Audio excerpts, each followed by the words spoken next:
the All Box. Yes, that's right. I said All Box because imagine if there was a super team comprised of All Black and Springbok players. In this video, I'm going to pick it. Now, I'm going to be a little biased towards Rugby World Cup form, but here's the kicker. I'm not going to pick any players who retired or went offshore at the end of the Rugby World Cup. Only guys that are eligible for selection in 2024. Let's get to it. At hooker, I am picking Malcolm Marx. Now, this is a guy who doesn't even normally start for the Springboks. He's more of an impact bench player. But for me, he is the best damn hooker in the world. He is a difference maker. If he had been on the field in that Rugby World Cup final, well, I think the Springboks might have won a little bit more comfortably. He is going to lead my pack. Now, I'm actually going for two Kiwi props here. I'm going to have Tyrell Lomax on one side of the scrum. I'm going to have Ethan de Groot on the other. The reason is that I want to play a fast, fluent game with interplay between the backs and the forwards. I think that these guys have the ball carrying skills to do that, but really you could flip a coin. The South African props are just amazing. Let's get to the locks. I'm going to go one from each country. Let's go Etzebeth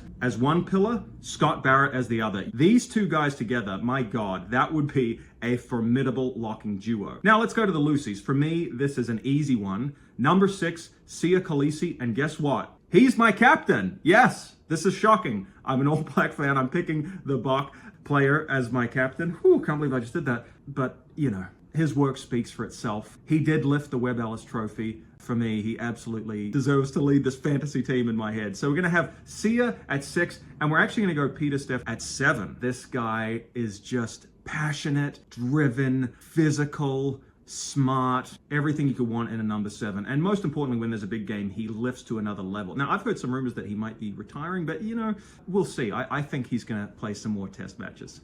Number 8, it's got to be the World Rugby Player of the Year, Ardie Savea. I don't really think there's any Kiwi bias there. I think a lot of people would love to have him at 8 in their team. He is our talisman. He is just dynamite. Non-stop Energizer Bunny for 80 minutes. He's going to be that link man between the tight 5 and the backs, getting the ball circulating wide. And who's going to be passing that ball? It's going to be Faf De Klerk. Now, I would have picked Aaron Smith, to be honest with you, if he hadn't retired, but Faf is phenomenal. He's so mobile, not the biggest player on the field, but the biggest heart, invariably. Love Faf De Klerk. He's such a nuisance, and I just like the fact that he really brings that niggle and mongrel at 9. And again, you know, despite his size, sometimes he's almost like an extra loose forward, which is just crazy to watch. Now, 10 is interesting for me because Andre Pollard is a great player, clearly one of the best clutch kickers in recent memory.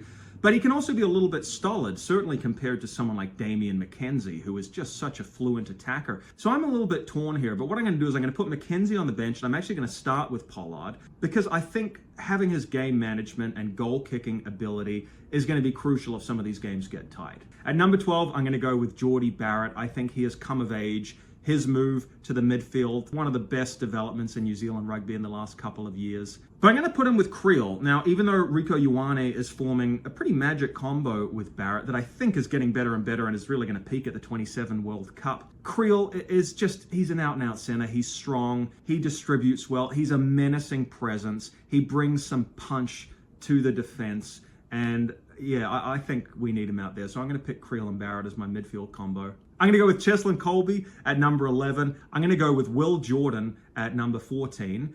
And I'm actually going to pick Beauden Barrett at 15 because even though he is going offshore for 6 months for a sabbatical, he is coming back to New Zealand, so he is eligible. I just think that back 3 is going to be able to counter-attack. If the game opens up, if it becomes a little bit of aerial ping-pong, Jordan, Colby, Barrett, these guys can work together to move from their 22 to the opposition try line. All right, guys, what do you think? Feel free to roast me in the comments. I know people are going to have very strong opinions on this.